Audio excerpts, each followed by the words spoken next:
Serial मन्नत के आने वाले एपिसोड में ऐसा हाई वोल्टेज ड्रामा देखने को मिलने वाला है जिसे देखकर हर दर्शक हैरान रह जाएगा। इस बार कहानी सिर्फ एक बच्चे की तलाश तक सीमित नहीं रहेगी, बल्कि कई ऐसे राज्य सामने आएंगे जो अब तक पर्दे के पीछे छिपे हुए थे। सबसे बड़ा सवाल यही है कि क्या दुआ सही सलामत वापस आएगी या फिर उसकी गुमशुदगी के पीछे कोई ऐसी साजिश है जो पूरे परिवार को हमेशा के लिए तोड़कर रख देगी। एपिसोड की शुरुआत होती है जब बच्चे डरे और सहमे हुए मन्नत से पूछते हैं, दुआ वापस आ जाएगी ना? दुआ ठीक तो होगी ना? बच्चों की मासूमियत देखकर मन्नत की आंखें भर आती हैं, लेकिन वह खुद को संभालते हुए कहती है, हाँ, दुआ बिल्कुल ठीक होगी। तुम लोग बिल्कुल भी फिक्र मत करो, बाबा जी उसकी रक्षा करेंगे। धैर्य अंकल और मन भी उसे ढूंढने गए हैं। वे लोग दुआ को जरूर वापस लेकर आएंगे। मन्नत बच्चों को तो दिलासा दे देती है, लेकिन उसके अपने दिल में डर लगातार बढ़ता जा रहा होता है। तभी मोलिका अचानक एक ऐसा सवाल पूछ देती है जिससे पूरे घर में सन्नाटा छा जाता है। वह कहती है, कहीं ऐसा तो नहीं कि धैर्य ने ही दुआ का किडनैप करवाया हो? ये सुनकर सभी लोग चौंक जाते हैं। मन्नत तुरंत मना कर देती है। वह कहती है, नहीं, मुझे नहीं लगता कि धैर्य ऐसा कर सकता है। वह दुआ को कोई नुकसान नहीं पहुंचाएगा। अगर दुआ को कुछ हुआ तो वह जानता है कि मन्नत उससे हमेशा के लिए दूर हो जाएगी। लेकिन मोलिका इतनी आसानी से मानने वाली नहीं होती। उसके पास कुछ ऐसे सबूत होते हैं जिन्हें देखकर सभी के होश उड़ जाते हैं। वह एक मोबाइल रिकॉर्डिंग सुनाती है जिसमें धैर्य की आवाज जैसी आवाज सुनाई देती है। रिकॉर्डिंग में सिर्फ इतना सुनाई देता है, बच्ची को वहां ले जाओ, किसी को पता नहीं चलना चाहिए। पूरा परिवार धैर्य पर शक करने लगता है। उधर धैर्य जंगल, सुनसान रास्तों और पुराने गोदामों में दुआ को तलाश रहा होता है। उसके चेहरे पर बेचैनी साफ दिखाई देती है। वह बार बार खुद से कहता है, दुआ, तुम जहां भी हो, मैं तुम्हें ढूंढ कर ही रहूंगा। इसी बीच मन्नत के पापा अपनी खराब तबीयत के बावजूद बाहर जाने की जिद करने लगते हैं। मुझे जाने दो, जब तक दुआ नहीं मिलेगी मैं चैन से नहीं बैठ सकता। मन्नत उन्हें रोकते हुए कहती है, पापा, आपकी तबीयत ठीक नहीं है। अगर आपको कुछ हो गया तो मैं खुद को कभी माफ नहीं कर पाऊंगी। लेकिन पिता का दिल नहीं मानता।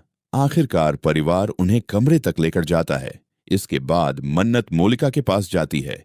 दोनों बहनों के बीच सालों से दूरियां हैं, लेकिन इस मुश्किल समय में मन्नत कहती है, मैं जानती हूं कि हमारे बीच बहुत मनमुटाव रहा है, लेकिन खून का रिश्ता कभी खत्म नहीं होता। अगर मैं देर से लौटूं तो बच्चों का ख्याल रखना।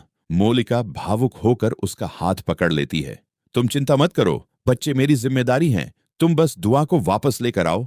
यहीं से कहानी पूरी तरह बदल जाती है। धैर्य को अचानक एक पुरानी फैक्ट्री में दुआ की चुन्नी मिलती है। उसे यकीन हो जाता है कि दुआ यहीं कहीं है। वह फैक्ट्री के अंदर जाता है, लेकिन वहां कोई नहीं होता। तभी पीछे से किसी का हमला होता है। धैर्य बेहोश हो जाता है। उधर मन्नत को एक अनजान नंबर से कॉल आता है। फोन की दूसरी तरफ से सिर्फ एक आवाज आती है, अगर दुआ को जिंदा देखना चाहती हो तो अकेली पुराने वेयर हाउस में आना। पुलिस को खबर दी तो बच्ची की जान चली जाएगी। मन्नत बिना किसी को बताए वहां पहुंच जाती है। वेयर हाउस के अंदर अंधेरा होता है। अचानक दुआ की रोने की आवाज सुनाई देती है। मन्नत दौड़ती है, लेकिन जैसे ही वह दुआ तक पहुंचने वाली होती है, उसके सामने एक नकाबपोश व्यक्ति आ जाता है। वह कहता है, एक कदम और आगे बढ़ाया तो दुआ हमेशा के लिए तुमसे दूर हो जाएगी। मन्नत हिम्मत नहीं हारती। वह कहती है, जिस माँ का बच्चा खतरे में हो उसे कोई नहीं रोक सकता। दोनों के बीच जबरदस्त संघर्ष शुरू हो जाता है। इसी दौरान धैर्य को होश आ जाता है और वह भी वहां पहुंच जाता है। वह नकाबपोश को पकड़ने की कोशिश करता है, लेकिन तभी नकाबपोश खुद अपना चेहरा उतार देता है। चेहरा देखते ही मन्नत और धैर्य दोनों के पैरों तले जमीन खिसक जाती है, क्योंकि वह कोई दुश्मन नहीं बल्कि परिवार का सबसे भरोसेमंद सदस्य निकलता है। वह व्यक्ति कहता है, तुम लोग जिस असली दुश्मन को खोज रहे थे वह हमेशा से तुम्हारे घर के अंदर ही था। सभी हैरान रह जाते हैं, लेकिन असली झटका अभी बाकी होता है। वह व्यक्ति बताता है कि दुआ का अपहरण सिर्फ बदला लेने के लिए नहीं किया गया था। दरअसल दुआ के पास अनजाने में एक ऐसा लॉकेट आ गया था जिसके अंदर एक पेन ड्राइव छिपी थी। उस पेन ड्राइव में कई साल पुराने करोड़ों रुपए के घोटाले, नकली वसीयत और एक हत्या के सबूत मौजूद थे। यानी दुआ को इसलिए उठाया गया क्योंकि वह अनजाने में एक ऐसे राज्य की चाबी बन गई थी जो कई लोगों की जिंदगी बर्बाद कर सकता था। इतने में पुलिस भी वहां पहुंच जाती है। नकाबपोश भागने की कोशिश करता है, लेकिन धैर्य उसे पकड़ लेता है। सबको लगता है कि अब मामला खत्म हो गया। लेकिन तभी दुआ मासूमियत से एक ऐसी बात बोलती है जिसे सुनकर हर कोई स्तब्ध रह जाता है। वह कहती है, मुझे अंकल ने नहीं, दादी ने यहाँ छिपाया था। उन्होंने कहा था कि अगर मैं किसी को बताऊंगी तो मम्मा हमेशा के लिए मुझसे दूर चली जाएंगी। ये सुनते ही पूरे परिवार के चेहरे का रंग उड़ जाता है। कैमरा धीरे धीरे घर की सबसे बुजुर्ग महिला की तरफ घूमता है। उनकी आंखों से आंसू बह रहे होते हैं। वह कांपती हुई आवाज में कहती हैं, हाँ, मैंने ही दुआ को छिपाया था, लेकिन वजह वो नहीं है जो तुम लोग सोच रहे हो। अगर मैं ऐसा नहीं करती तो आज दुआ जिंदा नहीं होती।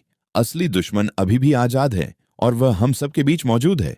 इतना सुनते ही पूरा परिवार एक दूसरे को देखने लगता है। कैमरा आखिरी बार एक मुस्कुराते हुए चेहरे पर रुकता है, वही चेहरा जो अब तक हर मुश्किल में परिवार का साथ देता हुआ दिखाई देता था। उसकी रहस्यमयी मुस्कान देखकर साफ हो जाता है कि खेल अब भी खत्म नहीं हुआ, बल्कि असली कहानी अब शुरू होने वाली है।